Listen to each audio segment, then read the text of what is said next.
Welcome back to the episode. Today is June 17th. We're just around a week out from the NBA draft. Um, so we'll talk through a little bit of that. We're also going to just really just talk through the pick and what we think, like what we're going to do with it, what we'd like to have happen, some players we target that that we prefer to see, or just what we're starting to hear is rumor wise.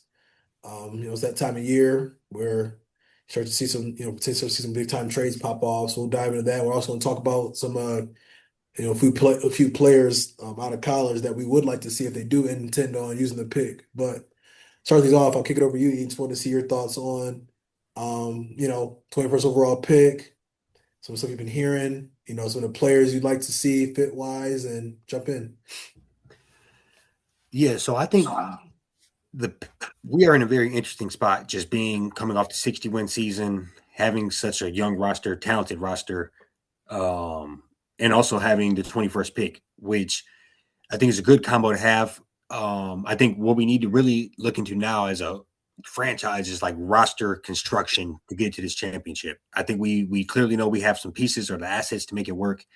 Just a matter of how we're going to rearrange those. And so, I have a couple of players that I do like. I think both of us have um, hesitations about how maybe a player at the 21st pick could really ultimately help us get to that championship, let's say next year or year after that, if you're going to draft like a young 19-year-old kid. But um, with all things in play, meaning the free agency and trade deadline or trade throughout the summer and Mhm. things of that nature. I'm looking at I think a couple of us share players. So I think both of us could probably take Isaiah Evans off the board. Um, the Duke player hit 101 threes. He is I think on the younger side, like 19 or 20 years old. So it makes you wonder because just looking at how fast will he translate into the league. It was those 103s. Is that going to translate next year? Maybe, maybe not. But he has been in big time games. I think what back to back Elite Eights or Final Fours for that team. So the lights have been bright around them a couple of times, but he's on my list just merely for the fact that when I found this website and I did ascending order for amounts of threes made, he's near the top as far as on that list, and that's kind of my first player off the board here. So I don't know what you how exactly you want to play this, but that's kind of my first player, and then I have a couple other ones here. But I think roster construction is ultimately what we need to do with this 21st pick, whether we ultimately end up moving it or whether we ultimately end up finding a diamond in the rough or somebody falls to us, whatever that might be. We just have to think how can we use this to get more. Get more. Right. Yeah. Yeah, no, for sure. I mean, so that there's definitely a couple of guys that you prefer to see there. I think what would be tough about the draft is, I think like one guy, like, so I think Isaiah Evans would be a great pick, and it's kind of interesting with him.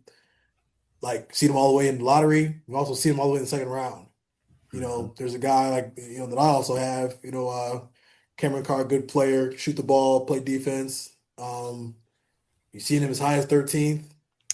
Seen him as like mid to late first round, to where I think, like you said, I mean, I just think overall, just for me, it's like, you just want to kind of find somebody that can contribute. If you're going to use that pick, you want to find somebody that can contribute immediately.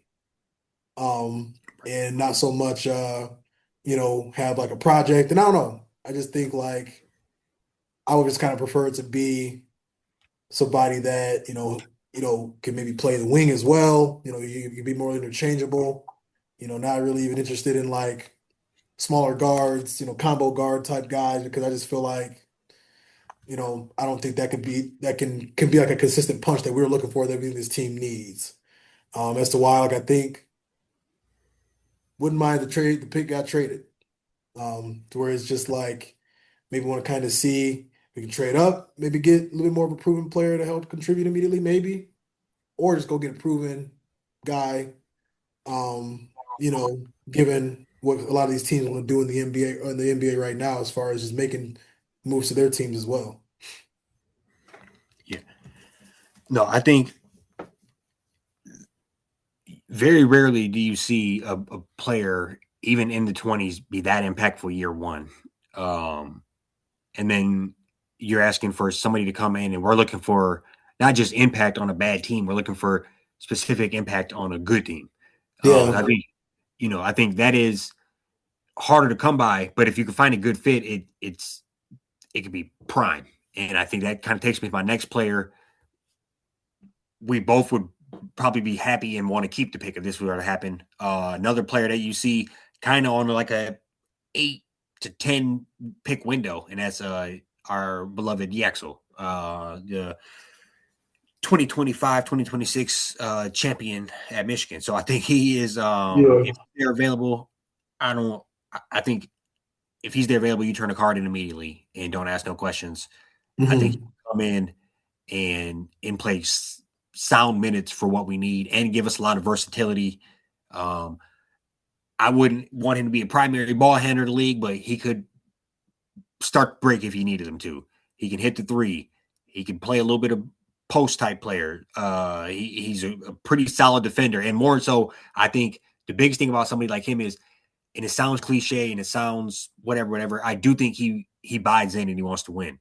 I think that's harder to come by than almost anything else. That somebody wants to come in and compete and wants to come in and win, and I think those are off the charts for his sliding scale as far as that goes. So that'd be pie in the sky number one guy. If he was available, I would take him. But also, we're biased when that comes to that. But uh, Yeah.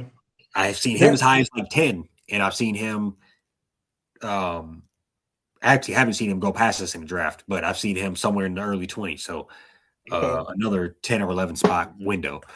Yeah. Yeah, I think, and he'd be interesting too, because like, I mean, that'd be like, okay, Tobias, and you're moving on from him.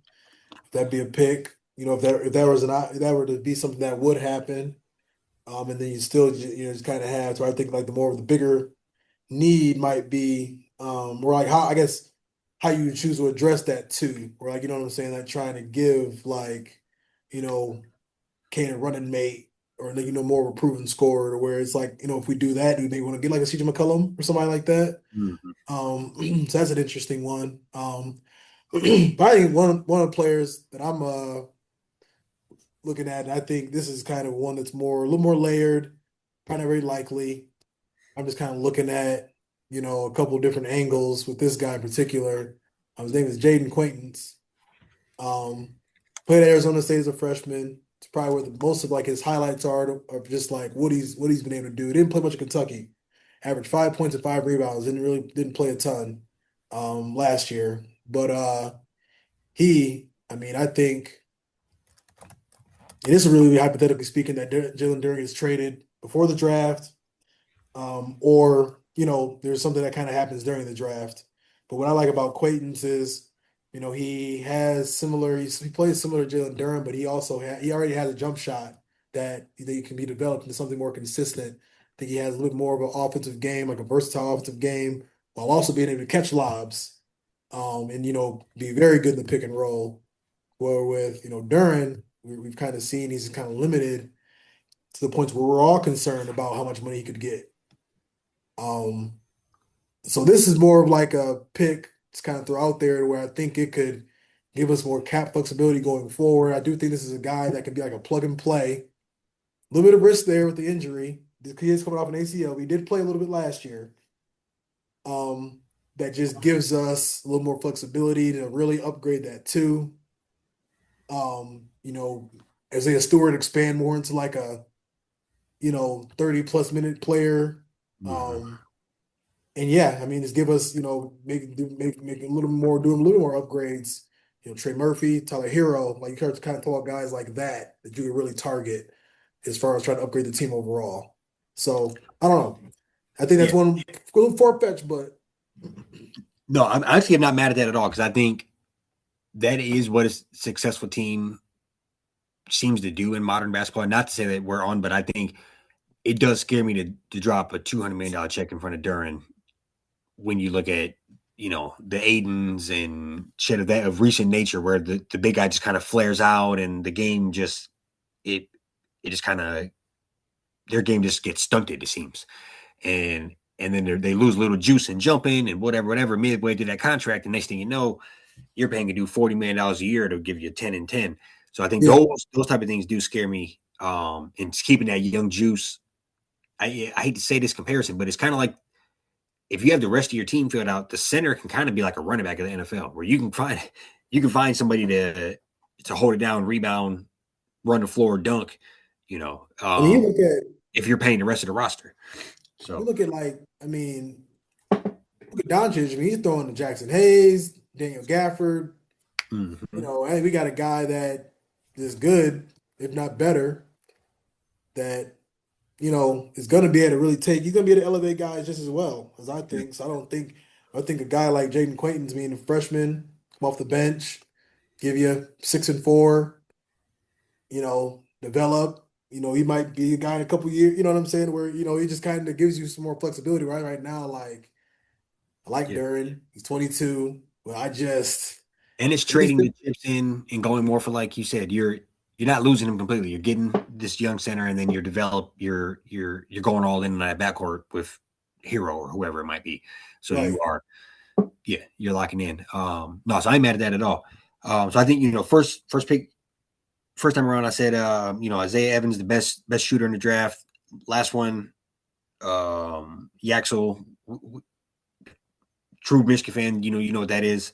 Um, Next one, those are both if we're keeping it. This one is kind of more, and you shit all over this player earlier, but I'm still gonna say him. And that's Malik Thomas, and that's I think although this is my argument, I want to say I think you are right with the small guards, and it is tough transition. So I want to lay that out there. But what I would say is he Akoff, Darius Akoff soaked up so much of that spotlight in the sun of that team that the handful of times I did watch him, this kid was getting off.